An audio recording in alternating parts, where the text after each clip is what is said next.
Mark Carney. Mark Carney will succeed Justin Trudeau as Canada's next prime minister. Official results on Sunday showed the former central banker won the race to become leader of the country's ruling Liberal Party. Carney will take over at a tumultuous time in Canada. A general election lies in the near future, and the country is in the midst of a trade war with longtime ally the United States under President Donald Trump, whom Carney name-checked after being announced as the party's leader. There's someone who's trying to weaken our economy.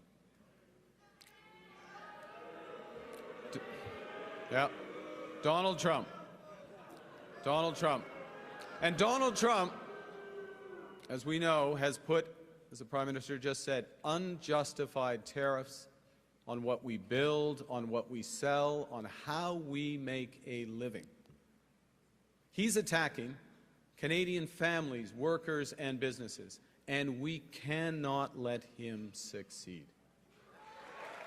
Carney also said that Canada's retaliatory tariffs would remain in effect, quote, until the Americans show us respect, and he seemed to respond to Trump's repeated taunts to annex Canada as a 51st U.S. state.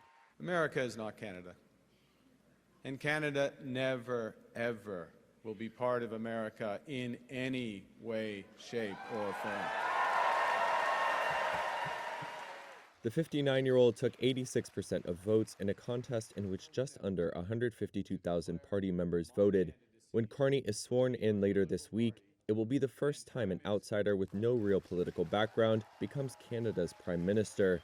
He'll do so as Trump is threatening additional tariffs on Canada that could cripple its export-dependent economy. Carney argued in the run-up to Sunday's vote that he was best placed not only to revive his party, but also to oversee trade negotiations with Trump, since he was the first person to serve as the governor of two G7 central banks, Canada and England. Two Liberal Party sources said Carney would call an election in coming weeks, meaning one could take place much sooner than October. The party's fortunes have seen a revival between the threat of Trump's tariffs and the prospect of a fresh start after the exit of Trudeau. In several polls at the start of 2025, the party trailed by 20 or more points with the official opposition Conservatives, led by career politician Pierre Poilievre, but now they are statistically tied.